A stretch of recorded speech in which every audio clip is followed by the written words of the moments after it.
Graça e paz, igreja. É com muita honra que a CBR tem duas pessoas nos visitando. É o Jeffer e a sua esposa Tatiane, e vieram a convite da Paloma. E como é que a CBR recebe os nossos convidados, os nossos visitantes? Sejam bem-vindos e que a palavra possa falar grandemente com vocês. Amém?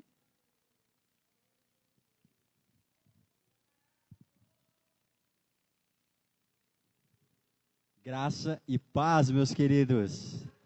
Como vocês estão? Olha só, eu estou muito feliz. Eu queria tanto, mas tanto estar aqui em cima. É um sonho a ser realizado, é um sonho que está se realizando. E eu estou muito feliz de estar aqui, cara. Desde 7 meses para cá, aconteceu um turbilhão de coisas na minha vida. E eu nunca pensei que eu estaria aqui no altar do Senhor, levando a vocês uma palavra. E a palavra de hoje, ela é muito conhecida. Quero que você já deixe sua Bíblia aberta em Lucas, capítulo 15.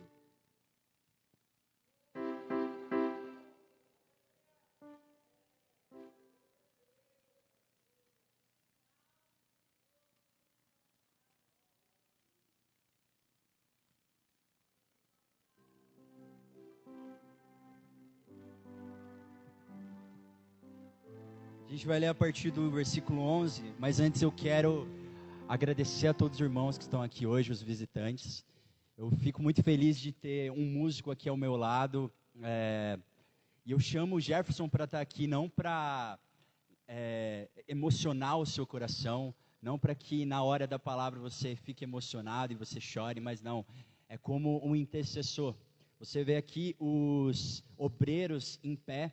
Esse ato dele ficar em pé significa que eles estão intercedendo pela igreja. É algo muito importante. E o Jefferson aqui em cima, ele é também um intercessor.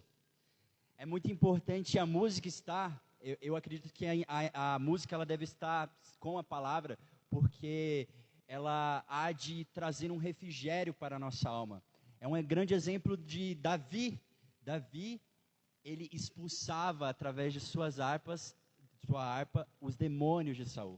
Então a música ela tem muita importância nas nossas vidas. E o que eu quero contar para vocês hoje é uma coisa que Deus colocou no meu coração. Ele falou assim: meu filho, eu tenho uma palavra para você. Eu quero que hoje você fale da sua história. Eu olhei para ele assim: Deus, a minha história? Eu nem tenho história, cara. Eu tenho 21 anos, não vivi quase nada da vida. Como é que eu vou ter uma história para contar para os irmãos? Ele falou assim: não, de jeito maneira. A sua história ela pode impactar a vida de alguém. A sua história ela pode levar calmaria para alguém. Pode trazer paz. Pode ser um grande testemunho para a vida das pessoas. Então eu falei: tá bom, Deus, tá bom. Se é isso que o Senhor quer, vamos lá, vamos falar sobre a minha história. E o tema dessa mensagem é: eu sou o filho pródigo. Jonatas, ele é o filho pródigo. Nessa palavra eu quero trazer a similaridade entre mim e ao filho pródigo. E o quanto eu sou igual ao filho pródigo.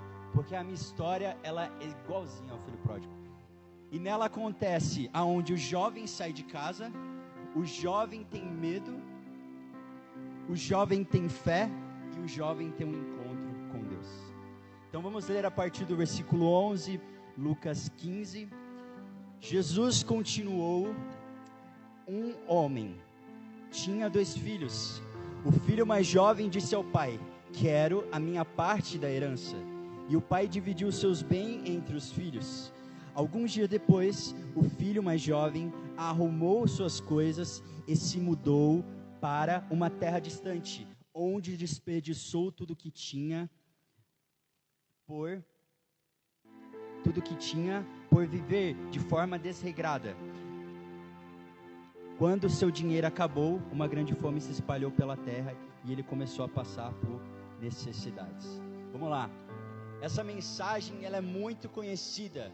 Ela é muito falada em diversas pregações. Eu acredito que você ouviu diversas vezes essa passagem, Mas para você que é visitante, você que está aí nos acompanhando no Facebook, a história do filho pródigo conta a história de 2 filhos, especificamente de um filho. Esse filho, ele chega ao pai e ele diz: eu quero a minha herança. Isso é algo pesado a se pensar, sabe por quê? Porque você só recebe a herança a partir do momento que o pai morre. Mas em vida, o filho mesmo assim pede ao pai: me dê a minha herança. Basicamente ele está dizendo para o pai: pai, eu quero que você morra. Eu quero que você não exista mais, me dê logo a parte da minha herança. E ele pega a parte da herança e sai para o mundo de uma forma desregrada.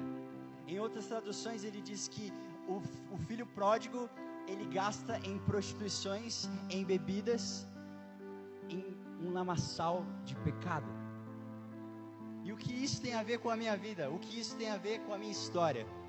Eu nasci em berço evangélico. Eu nasci no berço evangélico. Meu pai e minha mãe, eles têm um dilema, que é colocar o filho no caminho correto e ele não se desviará desse caminho. Então, desde pequeno, meu pai e minha mãe me ensinam: olha, vamos à igreja, vamos cultuar ao Senhor, vamos aprender da palavra de Deus, porque temos muito a ganhar com isso. Então, desde pequeno, até os meus 10 anos, meus pais me ensinaram, me colocaram na igreja. Isso foi incrível, porque eu amava ficar na escolinha dominical, adorava brincar com as crianças, adorava fazer discipulado, adorava tudo isso, tudo que a igreja proporcionava a nós. Então, aos 10 anos de idade, o que acontece? Meu pai recebe uma grande proposta. Um varão de Deus chama ele e diz: olha, Deus está me falando que você deve abrir o seu ministério. E esse ministério é a Comunidade Batista e Conquista. Você está aqui por conta disso, por conta de um pastor ter chamado o nosso pastor para levantar o ministério. E uma das grandes promessas que foi levantada a mim é o seguinte: você vai ser o músico da igreja, você vai ser o baterista da igreja. Então eu fiquei muito feliz, eu fiquei alegre, eu fiquei contente, eu fiquei extasiado, porque eu queria muito fazer isso. E eu estava começando a entrar nesse mundo da música, neste mundo de tocar, de entender esse conceito. E aí foi o momento que eu falei: nossa, eu vou viver de música, eu vou tocar para as pessoas vão sentir a presença de Deus através da minha música. Isso é incrível. Aos 10 anos de idade. Então eu fui crescendo. Aos 11 anos de idade a igreja já estava instituída. A gente fazia alguns cultos na casa da líder Fabiana, alguns cultos na Rose. Não sei se vocês conhecem a Rose, mas ela foi uma grande abençoada de Deus que nos liberou a casa dela para estarmos cultuando na casa dela. E foi algo incrível que Deus foi fazendo naquele lugar. Só que como é que entra a minha vida espiritual nesse momento? Eu não lia a palavra, eu não jejuava, eu não orava, eu apenas tocava. Era a única coisa que eu fazia. Eu vinha para a igreja, eu sentava assim como vocês e não prestava atenção na palavra, não adorava na hora do louvor, não me entregava. Eu apenas estava, apenas o meu corpo físico estava, mas a minha mente estava em outro lugar. E eu subia aqui no altar, vinha para a bateria, e era o lugar que eu não adorava o Senhor. Era um momento que eu queria status. Eu queria que no final do culto eu descesse do altar, as pessoas chegassem em mim e dissessem: olha, você tocou muito bem hoje, olha só. Era isso que eu queria. Um ego inflado dentro do meu coração havia.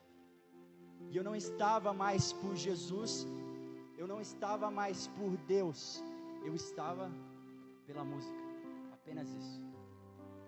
E eu só fui perceber isso dentro do meu coração aos 17 anos de idade. Até então, eu não tive um encontro verdadeiro com Deus. Eu não tive um encontro verdadeiro com Deus, com Jesus. Jesus não bateste na minha porta e eu abriste, e eu tivesse uma mudança de espírito. Eu não nasci de novo nesse momento. Foi o momento que aos 17 anos eu me liguei, um giro de chave. Olha só, eu não estou aqui para nada, estou aqui só para tocar. Foi o momento que eu me liguei e eu pensei: vou sair da igreja. Na época eu estava namorando uma pessoa e ela era ateia, E ela me influenciou bastante em sair da igreja. Eu não saí por culpa dela, ela não tem culpa de nada, eu fui o culpado disso, mas eu fui influenciado por meio dela, né? Imagina, você tem intimidade com uma pessoa e ela tem uma crença, ela compartilha essa crença com você. As pessoas, elas são baseadas, todas as crenças que são constituídas na gente são por base de influências. Tudo que você acredita, entre aspas, é por base de influência. Somos facilmente influenciados por qualquer pessoa à nossa volta.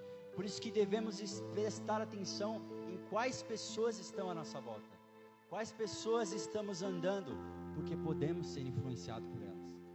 Então eu fui influenciado a sair, da igreja. E quando eu saí da igreja, eu comecei a viver uma vida desesperada. Foi a primeira vez que eu provei uma droga, foi a primeira vez que eu provei uma substância. E eu comecei a não viver mais a realidade como ela era. Eu comecei a viver a realidade das drogas.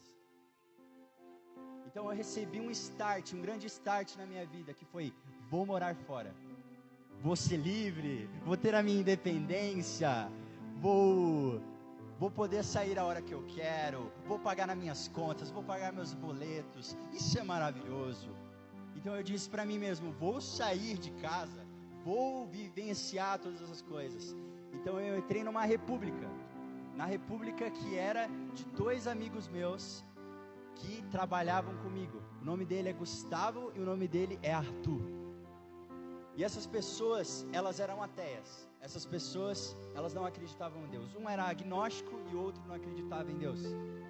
Então, eu fui influenciado por eles a muitas coisas, mas mesmo assim, eles construíram algo bom de dentro de mim.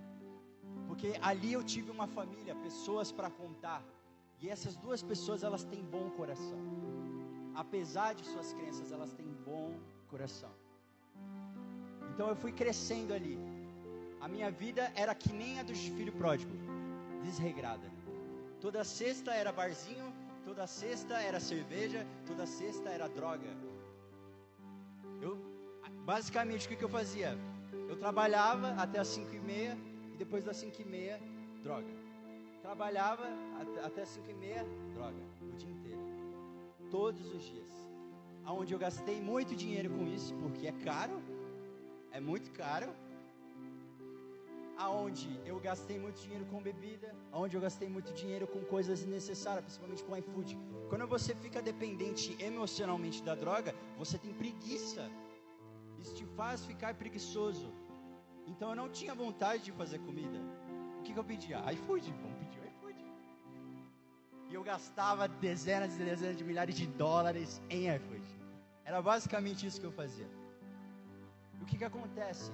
Até chegar nesse estado, acontece algo muito importante, que é o medo. E na palavra aqui, vamos continuar a partir do versículo 14, que é: quando seu dinheiro acabou, uma grande fome se espalhou pela terra, e ele começou a passar necessidade. Convenceu um fazendeiro da região a empregá-lo, e esse homem o mandou a seus campos para cuidar dos porcos. Embora quisesse saciar a fome com as vagens dadas aos porcos, ninguém lhe dava coisa alguma. Legal. Nesse estágio da vida do filho pródigo, o que acontece? Ele passa por um medo. Ele passa pelo medo da fome. A fome bate na porta dele. E o que ele tem que fazer? Ele gasta todo o dinheiro com prostituição, ele gasta todo o dinheiro com os seus vícios, ele gasta tudo com isso. E o que ele faz? Ele fala: preciso trabalhar agora, preciso de uma renda. Então ele trabalha para esses fazendeiros cuidando dos porcos. E o que acontece? O que isso tem a ver com a minha vida? O que isso tem a ver com a minha história? Tem a ver com o medo. E já eu vou te contar quando o medo bateu a minha porta. O que é o medo? As maiores armas que o diabo tem contra nós é a nossa mente. Aprendemos aqui, né? Sobre é o cárcere da mente, obrigado, irmã Fátima, que a maior arma, um dia a irmã Fátima falou que a maior arma do diabo contra nós é a nossa mente. Isso é uma grande verdade.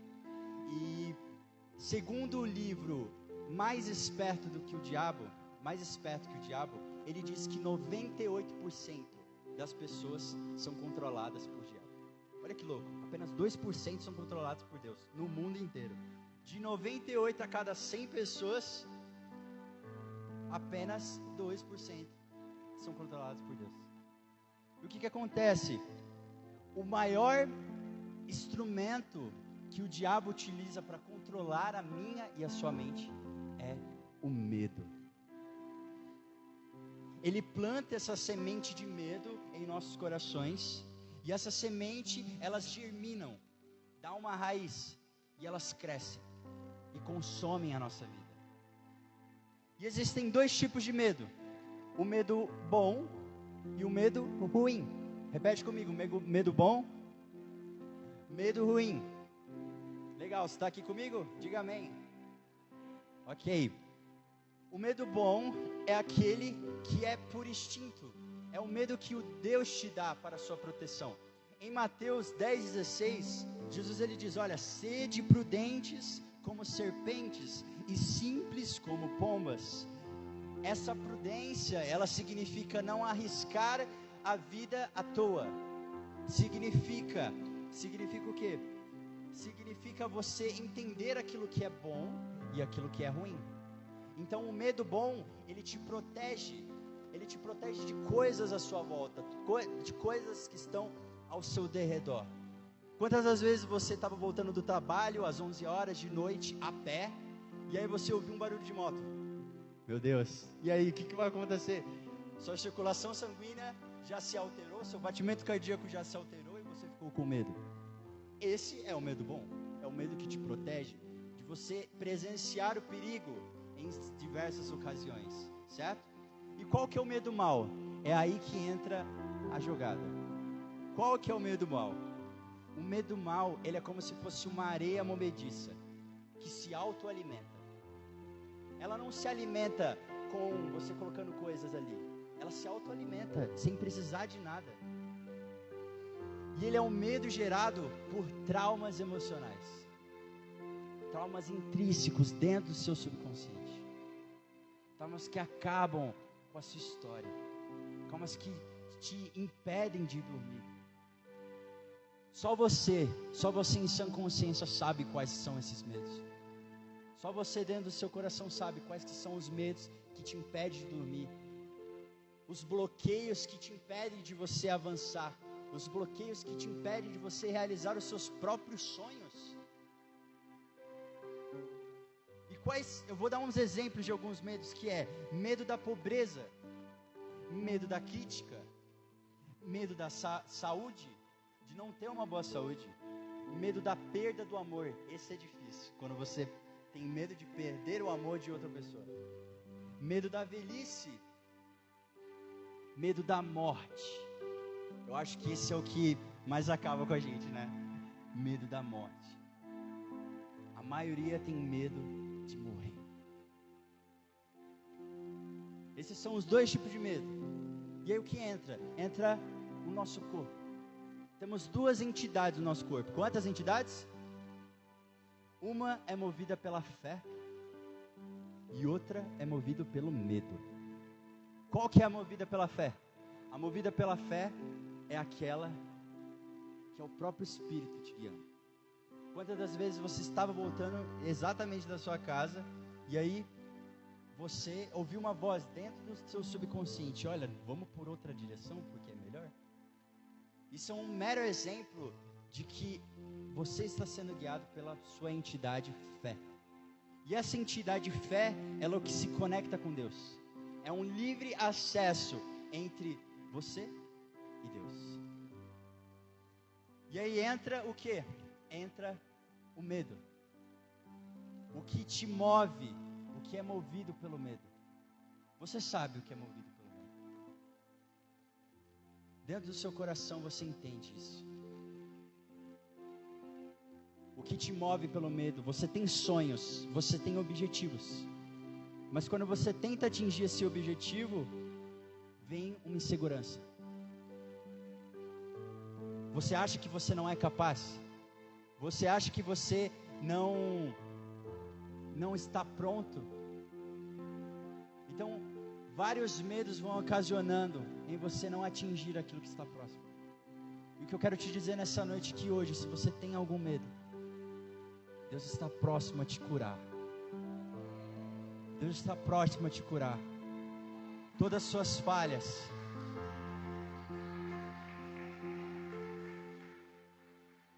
todas as suas falhas. Esses dias eu estava jejuando e eu disse para Deus: Deus, eu não tenho mais nada para dizer para você. A única coisa que eu tenho que dizer para você é o quanto eu sou miserável, é o quanto eu sou inconsistente. Eu não tenho nada de bom. Por que você me quer? E eu levantava e falava: Deus, toma aqui meu coração. Pega aqui meu coração. Eu tirava meu coração do peito e falava: toma aqui meu coração. Pega aqui meu coração. Faça o que você quiser, porque eu não quero mais esse coração. O meu coração não é verdadeiro. Mas traga a verdade nele. Traga a verdade em mim.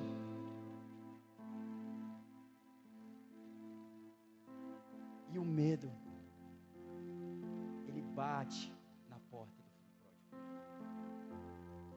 O medo, ele bateu na minha porta. Que foi quando eu estava em uma vida desenfreada. E aí, eu decido. E aí acontece a seguinte coisa: o desemprego bate na minha porta. Eu fico desempregado. Eu não tenho mais nada. Gastava dinheiro com porcaria, com muitas coisas, e nada mais tinha mais para mim. Não sobrou mais nada para mim. E o desemprego bate na minha porta. Quando o desemprego bate na minha porta, irmão, eu entro numa depressão profunda, onde eu vou gradativamente caindo mais e mais e mais e mais e mais. Depressão é um mal do século, irmão. Grande porcentagem da população mundial tem depressão. E são ocasionadas por diversos motivos. Mas a minha foi por causa de um desemprego, você acredita? Porque a minha vida se resumia a trabalhar, e depois de trabalhar, vou usar droga. O principal era o trabalho. Perdi o trabalho. E agora? E agora? O que eu vou fazer na minha vida? Eu estou morando fora, eu tenho que pagar boleto, eu tenho que pagar minhas contas. O que eu vou fazer na minha vida agora? E eu lembro que eu fiz um planejamento. Vou ficar 5 meses de boa, pagando meu aluguel, pagando minha fatura do cartão, tudo certo. Só que depois de 5 meses já era. Eu vou ter que voltar para casa dos meus pais se eu não tiver um emprego. E é o que acontece, em nenhum momento eu falei para meu pai, em nenhum momento eu falei para minha mãe. Inclusive, pior ainda, eu levei 1 ano para contar que fui demitido. Porque até o momento eles achavam que eu não fui demitido, que eu troquei de emprego, que eu vou contar logo logo. O que acontece? Eu fiz esse planejamento e o ego me consumiu, irmão. O ego de não contar para os meus pais o que eu estava passando. E se eu contasse seria muito fácil, eles me ajudariam. Mas eu tinha medo do fracasso. Eu tinha medo de, pior ainda, admitir o fracasso. Temos medo de admitir o fracasso, não? Eu tinha medo de admitir que eu fracassei. Que eu saí de casa, fui construir a minha vida e fracassei miseravelmente ficando desempregado. Uou! Doideira, né? E o ego, ele me consumiu. E a depressão, pior ainda. A depressão me consumiu. Eu lembro que eu pensei em suicídio 4 vezes. E não é simplesmente pensar em suicídio, irmão. É realmente planejar. Olha que pesado isso que eu estou te falando. Realmente planejar a própria morte. Só que eu vi a minha entidade de fé. E a minha entidade de fé dizia: não, isso aqui que você está passando vai passar. isso que você está passando vai passar. Eu lembro que eu me agarrei à filosofia, eu me agarrei a budismo, eu me agarrei a hinduísmo, eu me agarrei ao candomblé, a várias e várias religiões eu fui estudando. Várias e várias religiões eu fui estudando. Eu me agarrei a essas coisas. E eu vi um filósofo dizer: nada é fixo, nada é permanente, tudo se transforma. Pronto. Essa foi a frase que me ajudou a continuar. Entender que nada é fixo. E eu digo isso para você: se você está passando por uma decisão, se você está passando por algo difícil dentro da sua vida, que você acha que não tem mais jeito, uma situação, uma emoção, algo que você está passando, que você acha que não tem mais para mim, eu te digo, nada é fixo, irmão, nada é fixo, tudo se transforma, e a sua vida transformará, a sua vida transformará. Se a minha vida transformou, a sua vida transformará. Metamorfose, irmão, isso é o que eu vou pregar dia 27, sobre metamorfose. E uma metamorfose estava acontecendo sobre a minha vida, aonde eu tive fé. Então vamos ver aqui aonde o jovem tem fé. Vamos lá, a partir do versículo 17. Quando finalmente caiu em si, disse: até os empregados de meu pai têm comida de sobra, e eu estou aqui morrendo de fome. Vou retornar à casa de meu pai e dizer: pai, pequei contra o céu e contra o Senhor. Eu não sou mais digno de ser chamado seu filho. Por favor, trate-me como seu empregado. Então o jovem voltou para a casa do seu pai. Bom, depois de 5 meses, na verdade, falando sobre o filho pródigo, ele cai em si, né? Vem um start na cabeça dele: olha, cara, até os servos de meu pai estão bem melhores do que eu, e eu estou aqui sofrendo, passando fome. Vou voltar para a casa do meu pai. E a mesma coisa que acontece com o filho pródigo acontece comigo. Depois de 5 meses, no 5º mês, eu consigo um emprego. No 5º mês eu consigo um emprego. Aí eu pensei de primeira: uou, agora eu posso recomeçar. Agora eu posso continuar morando sozinho. Agora eu posso comprar minhas coisas, posso pagar meus boletos, pelo amor de Deus. Agora eu estou feito. Eba! Aí uma voz de dentro de mim dizia: não, cara, volta para casa, pelo amor de Deus. Você já sofreu tanto na sua vida. Hoje você está fraco, cara. Hoje você está fragilizado. Eu falando comigo mesmo. Hoje você está fragilizado. Hoje você está podre. Volta para a casa dos seus pais, porque lá você vai ter algo novo. Coloquei isso na minha cabeça. Na casa de meu pai eu terei algo novo. E a mesma coisa que o filho pródigo faz, eu faço. Eu volto para a casa do meu pai. E quando eu volto para a casa do meu pai, essa atitude que eu tive foi a fé. Foi a entidade de fé se movendo ali. E o que é essa fé? É a força que vence o medo. Sabe o que vence o medo, irmão? A fé. A fé que vai vencer todos os seus medos. Se você ter fé. E o que é fé? É uma força irresistível. É o firme fundamento nas coisas que não se pode ver. É a voz interior dentro do seu coração que te move. E essa fé me moveu. Essa fé, ela me pegou de jeito e me moveu para mim tomar essa decisão. E eu vou dar um exemplo de que a fé, ela vence o medo. Você tem medo da morte? A partir do momento que você entende a salvação é o seguinte, vou explicar resumidamente. Esse aqui é um fio. Esse fio, ele é sua vida aqui na terra. Começo, meio e fim. Pequeno, um fio pequeno. Depois desse fio vem outro fio. Junto com ele vem outro fio. E esse fio é eterno. Quando você é salvo, não tem por que temer a morte. Pois você, assim como Deus, você é eterno. Porque Ele colocou em você a eternidade. Se hoje você acredita em Cristo, se hoje você se entregou a sua vida a Cristo, você é eterno, irmão. Você é eterno. Então eu pulo de alegria, porque eu sou eterno. Eu sou eterno, eu vou viver para sempre, cara. Nós vamos viver para sempre com o Senhor. Isso é o que importa, irmão. No mundo tereis aflições, mas tende bom ânimo, pois lá no céu há uma morada separada para nós. Há uma morada separada para nós. A nossa entidade de fé, ela tem que ser predominante na nossa vida.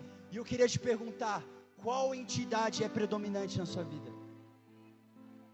Qual entidade está sob controle da sua vida? Qual é? Essa fé é o que nos conecta com Deus.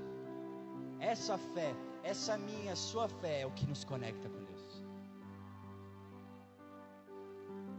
Então o que acontece? Nesse último mês eu consigo emprego. Eu resolvo voltar para casa. E foi difícil voltar para casa, não foi fácil não. Porque eu divido hoje o quarto com meu irmão, por exemplo. E eu tinha um quarto só para mim. Tava dormindo cedo, tava caminhando, tava fazendo um monte de coisa. E era um quarto grande. E meu irmão, ele tem horários diferentes do meu. Ele, por exemplo, passa a madrugada inteira acordado. Eu não consigo fazer isso. Então, o que acontece? Eu coloquei isso em mente. Falei, cara, eu vou perder tudo. E agora, cara? Eu comprei móveis, eu comprei coisinhas para minha casa. Eu comprei talher, eu comprei... Nossa, eu tinha comprado uma faca tão linda, cara. E eu deixei lá. Deixei pros caras, porque eles mereciam também. Então eu deixei muitas coisas e foi difícil para mim. Mas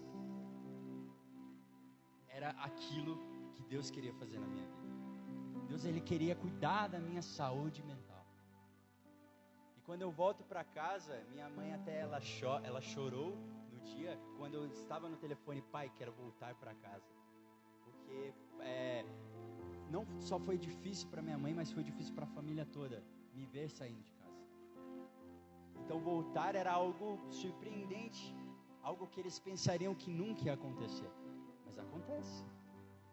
E aí o que acontece? Eu volto para casa e aí começa o processo de transformação. Eu ainda estava em depressão, eu ainda estava vivendo a minha vida de forma desenfreada, a qual era basicamente assim, era a mesma coisa, trabalhava, depois de trabalhar, droga. E eu fazia isso tudo escondido no fundo de casa, cara. Esse é o pior ainda, com minha família, com pessoas que me amam, com pessoas que se importam. Eu fazia tudo isso escondido. Teve uma época que eu fumei por 2 anos, certo? Fumei tabaco por 2 anos. Demorou muito tempo para mim chegar para meu pai e dizer, pai, eu fumo, certo? No dia foi até engraçado, vou contar a história. A gente foi num lugar onde toma suco, e aí, antes eu tinha dito para ele assim, olha só, eu vou te dizer uma coisa, talvez isso te choque. Aí, ele ficou de boa na hora. Aí no dia eu falei assim, então, eu vou contar uma coisa, eu fumo. Aí eu mostrei o tabaco pra ele, então eu pego cigarro, bolo ele assim e tal, e fumo. Ele, nossa, eu pensei que você ia falar que você era gay.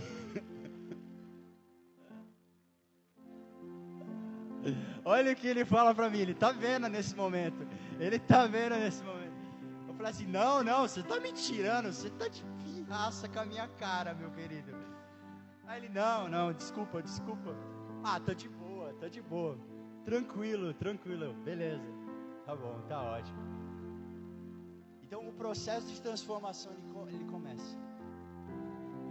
Meus pais, eles vivem uma vida com Deus dentro de casa.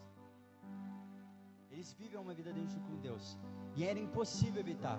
Diversas vezes eu discutia com a minha mãe, ela falava assim, Jesus é Deus. Eu falava, Jesus é que nem Buda, Jesus é que nem Maomé. Você está falando para mim é balela. Jesus só foi um filósofo, ele foi incrível, mas só filósofo. Sem conhecimento nenhum. Jesus ainda não tinha se mostrado para mim. Hoje eu tenho um amigo que ele diz que ele considera Deus, Jesus, como um homem comum, um filósofo. E a todo momento eu digo para ele, um dia ele vai te mostrar que ele é Deus. Um dia ele vai te mostrar que ele é Deus. Se você hoje tem um amigo, hoje eu pedi para vocês trazerem um amigo, alguém que vocês queriam muito que ele estivesse no caminho do Senhor, ou voltasse para o Senhor. Se você está aqui hoje está afastado, se você está aqui hoje e não conhece ainda Cristo, eu vou dizer a mesma coisa que disseram para mim.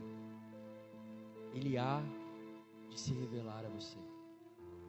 Em Apocalipse diz que ele bate a porta. Ele bate a porta, basta abrir. E se você hoje está perdido, se você hoje precisa ser encontrado, chegou o momento. Se hoje você que está me ouvindo hoje no Facebook, chegou o momento, cara. Chegou o momento, talvez não seja hoje, talvez não seja amanhã, mas você sabe que é breve. É breve, irmão. É a mesma coisa que disseram para mim, é breve. Jesus irá te encontrar. E quando Ele te encontrar, você não irá para outro lugar. Você irá para junto dEle. Você será eterno, assim como Ele é. E o que acontece? Começa o processo. Foi o momento que eu estava. Lembra que eu me apeguei ao budismo, hinduísmo, candomblé? Eu tive guias espirituais. Guias espirituais, ele é uma crença que vem do candomblé. Se você é do candomblé, você tem um guia espiritual. Esse guia espiritual, ele é tanto espiritual mesmo, a qual são anjos da guarda que estão te guiando, ou ele é uma pessoa, ele é um amigo seu. No meu caso, eu tive um amigo. E esse amigo foi o que me aproximou de Deus. Por incrível que pareça, foi o que me fez no final enxergar Deus. Então ele disse, cara, vai chegar para você um ciclo espiritual, um processo espiritual. Então eu disse, uou. E o que vai acontecer nesse processo espiritual? Vai acontecer uma cura dentro de você. Eu falei assim, mas quem vai me dar essa cura? Ele falou, o universo. O universo vai te dar essa cura. Mas vai ser tipo um espírito, algum Deus? Ele não, o universo. Porque eles acreditam que o universo, ele é Deus. Mas eles preferem chamar universo do que chamar pelo Deus do cristianismo. Eles preferem chamar de universo. E aí acontece o meu reencontro. E antes de eu contar o meu reencontro, eu quero falar do reencontro do filho pródigo, que é o que acontece lá em Lucas 20 até o 24. Então voltou para a casa de seu pai. Quando ele ainda estava longe, seu pai o viu, cheio de compaixão, correu para o filho, o abraçou e o beijou. O filho disse, pai, pequei contra o céu e contra o Senhor, eu não sou mais digno de ser chamado seu filho. O pai, no entanto, disse aos servos, depressa, tragam a melhor roupa da sua casa e vistam nele. Coloquem um anel no dedo e sandálias nos pés. Matem um novilho gordo. Faremos um banquete para celebrarmos, pois este meu filho estava morto e voltou à vida. Estava perdido e foi achado. E começaram a festejar. Você tem noção do que aconteceu aqui? Nessa história? Primeiro, o filho pródigo, imagina que ele está aqui no corredor, no fim do corredor. filho pródigo está ali, o pai aqui está na frente, esperando ele. E aí o pai vê o filho, ele corre até ele. Sabe o que é um patriarca correr? Para ele correr, ele tinha que levantar as vestes dele. Isso mostraria as pernas dele. Isso traria um constrangimento a todos em volta dele. Ué, um patriarca está correndo? Onde já se viu isso? Mas mesmo assim, ele não liga para o que os outros estão à volta. Ele corre até o filho. Imagina só. O seu filho diz: eu quero que você morra. Pega tudo e vai embora. E aí depois ele volta, todo arrependido, e diz para você: pai, pequei contra você, estou aí. E mesmo assim você aceita ele. E o que ele faz? Ele faz uma festa. Sabe o que é isso, irmão? Lembra do boletim vermelho? Lembra do boletim de notas que você chegava no seu pai e ele tinha que assinar? Então, é basicamente isso. Você pega o boletim todo vermelho, sangrando, e aí você dá pro seu pai. Aí seu pai olha: meu Deus, vamos fazer uma festa, cara. Vamos fazer uma festa, porque esse menino merece. Contrata o DJ, vamos fazer uma festa para esse menino. Era basicamente isso. O filho erra com você e mesmo assim você o abençoa. Esse é o Deus de amor, irmão. Esse é o Deus que eu e você acredita. É o Deus que, apesar das suas escolhas, apesar daquilo que você faz, não interessa, interessa ao mesmo tempo, mas não interessa, Ele te ama. Ele te dá o seu direito, o direito de escolher aquilo que você quer para a sua vida. E mesmo assim Ele não te deixa de te amar, Ele te aceita. Você pode ser um assassino, você pode ser o que for. Se você pedir perdão, você vai ser perdoado. Ah, irmão.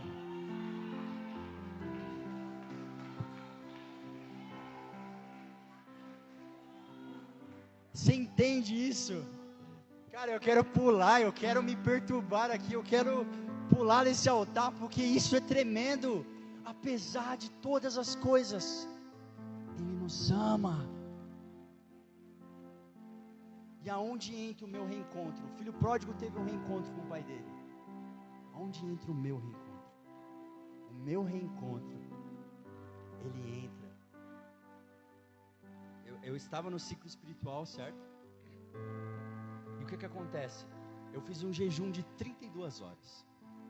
Esse jejum eu fiquei sem comer nada e fiquei sem dormir, porque eu não conseguia dormir. Eu fiquei 32 horas nesse jejum. E nesse jejum eu meditava bastante. Eu não conversava com Deus, porque eu não tinha ciência de que Deus estava ali me ouvindo. Mas eu estava meditando.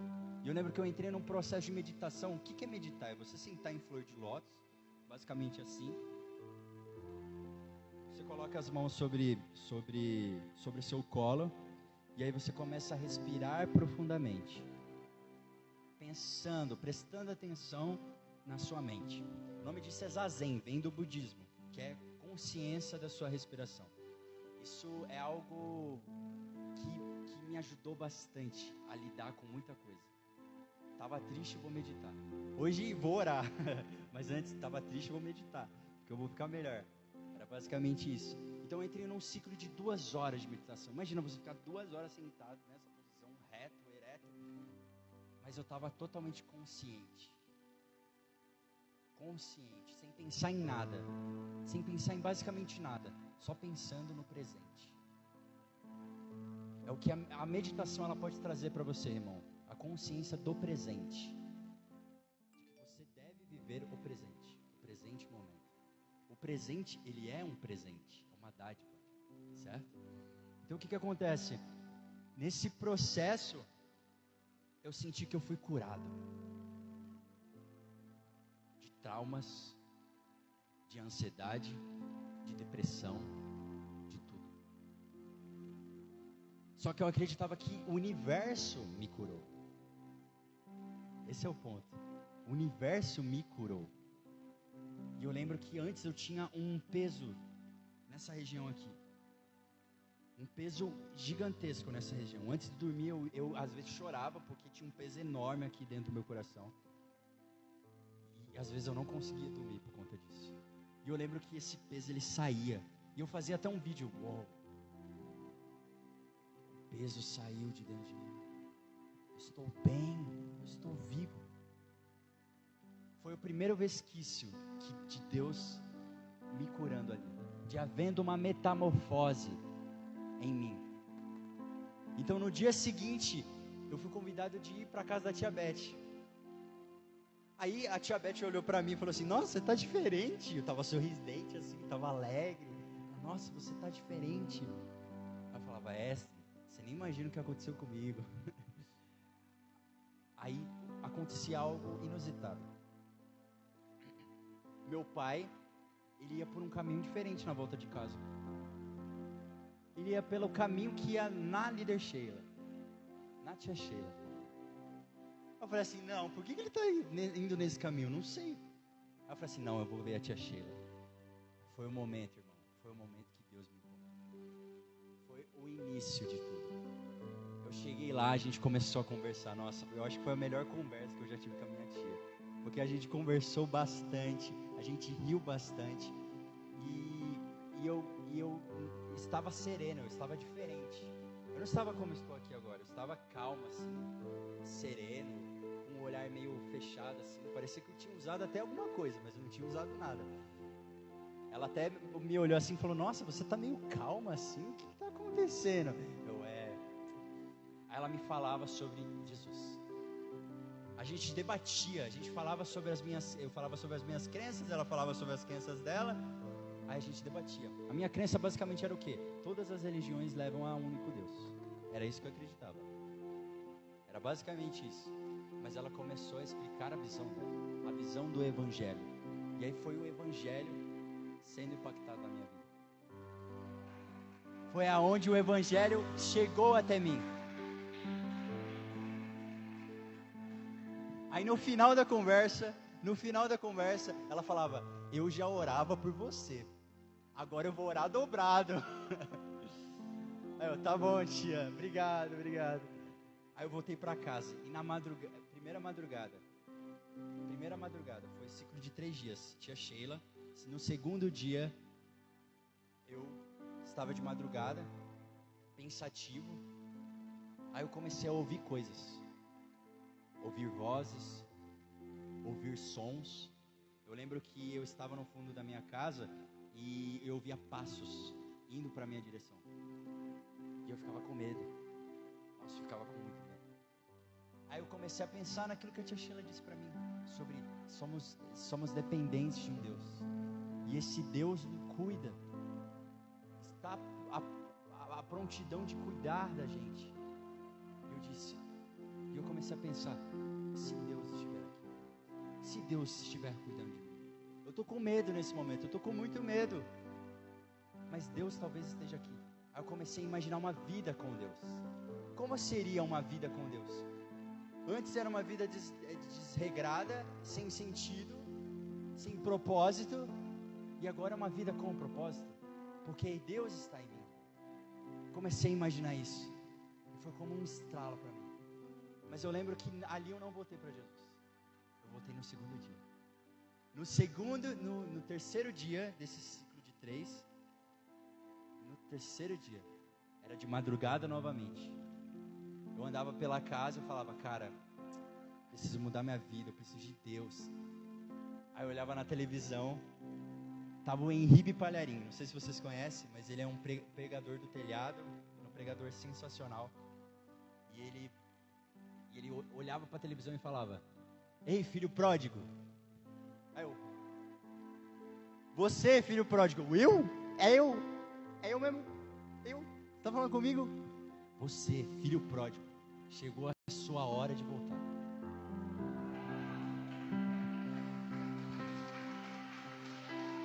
Chegou a sua hora de voltar. E eu lembro que eu dei um sorriso, eu falei: uou, não está acontecendo isso não. Mas estava acontecendo, irmão. E nesse momento eu era preenchido pela graça de Deus. Eu era preenchido pela tua glória, pelo teu poder. E ele falava: ajoelhe-se. Eu me ajoelhava, eu me ajoelhava na televisão. Minha mãe, ela olhava ali de longe e já achava, nossa, esse menino é meio estranho, o que está acontecendo ali? Mas eu me ajoelhava, eu me entregava e dizia, Jesus, me encontre, eu quero te aceitar, eu quero voltar para os seus caminhos, eu quero ter a tua presença de novo, eu quero ter a presença de Deus, eu quero ter o teu Espírito. E eu dizia isso, e eu era revestido pela graça de Deus, eu era revestido pela glória, e Deus me revelava esse ciclo, tudo isso que aconteceu, esse ciclo espiritual,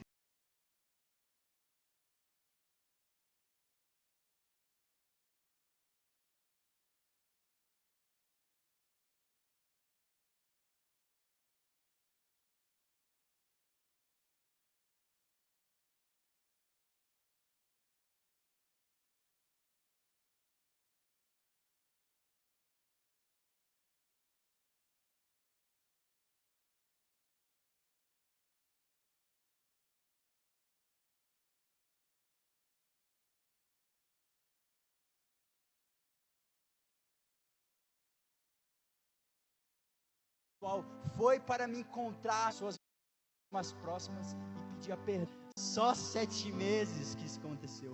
Parece anos, parece que eu vivo isso aqui há muito tempo. E antes uma vida que não era uma vida de temor de Deus, se torna uma vida de temor de Deus. Se torna uma vida onde eu amo buscar a face de Deus, onde eu amo ministrar, onde eu amo estar dentro da tua palavra, onde eu amo ministrar o louvor, onde eu amo estar aqui em cima, estar em igreja. Não estou aqui como físico, mas o meu ser e minha alma e minha essência estão aqui também. Mas isso teve que acontecer uma mudança, irmão. Se coloque-se de pé.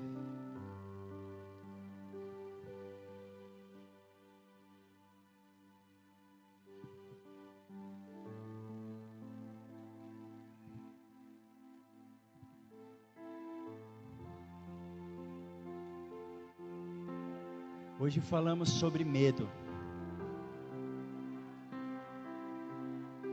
Hoje falamos sobre metamorfose. Hoje falamos sobre fé. E eu sei que com certeza você conhece alguém, um amigo, um conhecido, um parente, que hoje não está nos caminhos do Senhor. Hoje você conhece um amigo que talvez se afastou dos caminhos do Senhor. Mas hoje, por meio desta oração, hoje por meio deste momento, eu quero que você use a sua fé,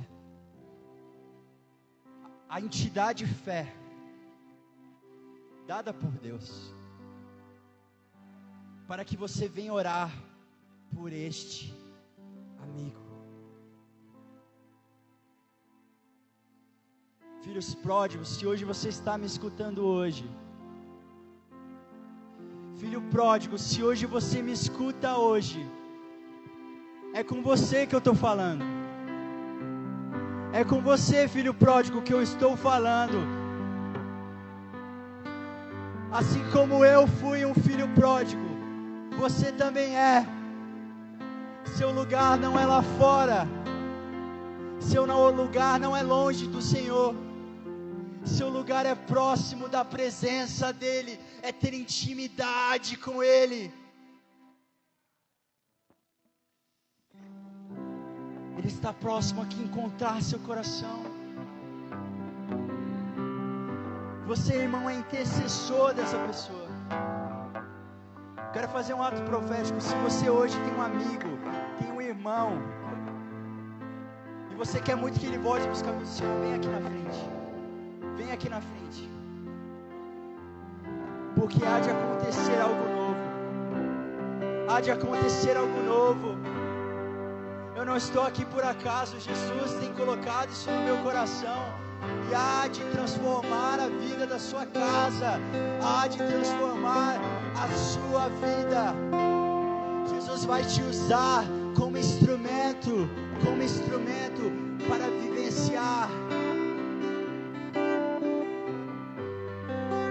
Oh, Ele está aqui, irmão. Ele está aqui. Tenha fé. Aguenta mais um pouco, porque está chegando o momento de você comemorar com o seu filho, de você comemorar com o seu neto, de você comemorar. É o momento de você comemorar. Está chegando esse momento. Se você tem fé, não desista. Eu quero te motivar, eu quero te levantar, eu quero te inspirar a isso, porque se eu estou aqui, foi que pessoas estavam orando pela minha vida. Pessoas oraram pela minha vida. Senhor, meu Deus e meu Pai, sobre essas vidas que estão aqui hoje, o Senhor ter falado profundamente sobre a volta do filho pródigo, sobre a volta que está para acontecer, não só de filho pródigo, mas daqueles que ainda não te conhecem, mas aqueles que ainda não sabem da tua palavra. O Senhor é o Deus que transforma, o Senhor é o Deus que capacita, que em nome de Jesus, o Senhor venha atingir essas pessoas, venha atingir esses corações, venha atingir meus amigos, venha atingir o Júnior, venha atingir o Gabriel, venha atingir o Arthur, venha atingir essas pessoas, venha atingir as pessoas que estão hoje aqui, clamando.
Para casa.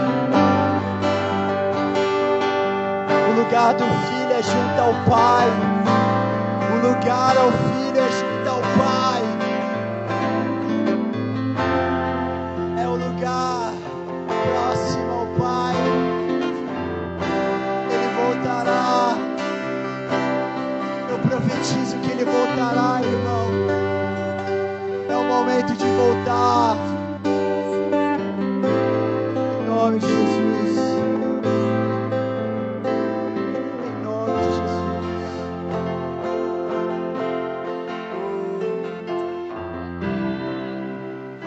Ele é fiel, irmão.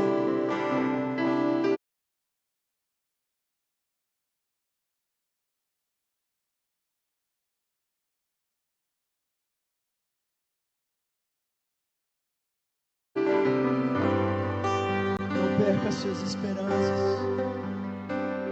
A esperança é a última que morre. Assim como Ele usou a irmã Sheila para falar comigo, Deus irá te usar para falar com a pessoa que você necessita dizer.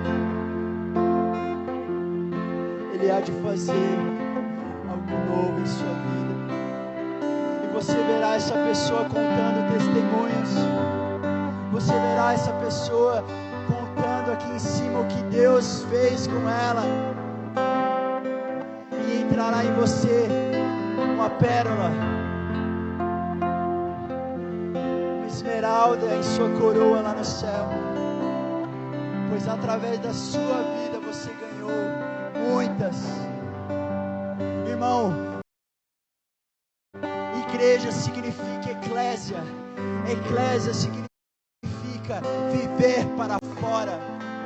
Viver para fora, não viver aqui neste mundinho, apenas dentro da igreja, mas viver para fora, pregar o evangelho a toda criatura. Seja instrumento de Deus. Pregue o evangelho em todo lugar que você ir.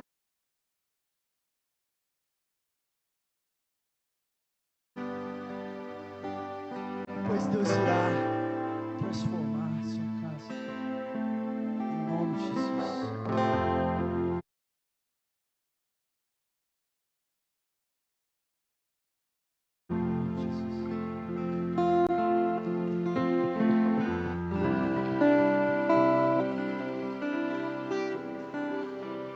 Muito feliz pela vida do Joe aqui, como que o meu coração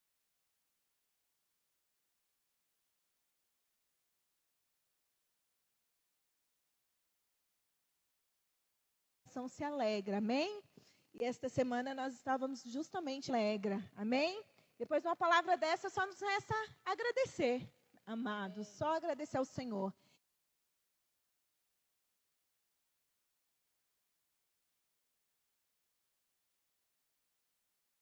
E, inclusive, foi até Deus usando a líder Fátima, que eu vou. E eu falei assim, e quando eu estava conversando com ele, gente, ele é muita coisa, viu? Era muito debate. E eu falei assim, Senhor, como que eu vou falar de Jesus para esse menino? E eu falei, Senhor, me instrua aqui, Espírito Santo, e coloca as palavras certas na minha boca. Porque, gente, ele veio afiado. Era como se diz, filosofia atrás de filosofia. Mas o verdadeiro conhecimento, esse vem do Espírito, amém? Então o Senhor posicionou as palavras certas na minha boca, naquele momento, e eu criei, né, na verdade, que ele saiu dali com uma semente plantada. E eu fiquei, assim, perplexa de ver o trabalhar do Senhor. E depois eu agradeci a Deus e disse, Deus é muito lindo. Então Deus, Ele quer te usar.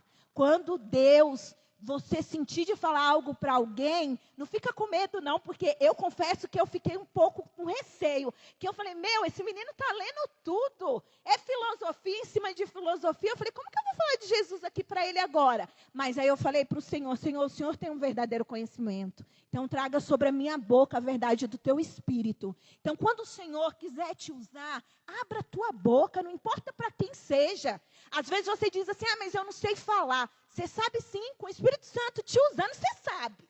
Porque o Senhor, Ele vai lá e toca na tua boca e Ele te usa como instrumento. E aí você fala para a pessoa, e quando você fala, aquela pessoa é impactada, porque não é você que faz a obra, é o Espírito Santo de Deus, amém? Então vamos agradecer ao Senhor. Aleluia, louvado seja o Senhor por esse mover e esse trabalhar na vida do Joe. Como alegra o meu coração em ver o Joe em cima desse altar. E quando ele estava ministrando aqui, eu tenho algo para te dizer. Esse é só o início, amém? Do que o Senhor vai te usar para falar para muitos jovens, testificar e ganhar vidas para o reino de Deus. É isso que o Senhor quer, usar jovens como você para impactar pessoas lá fora, amém?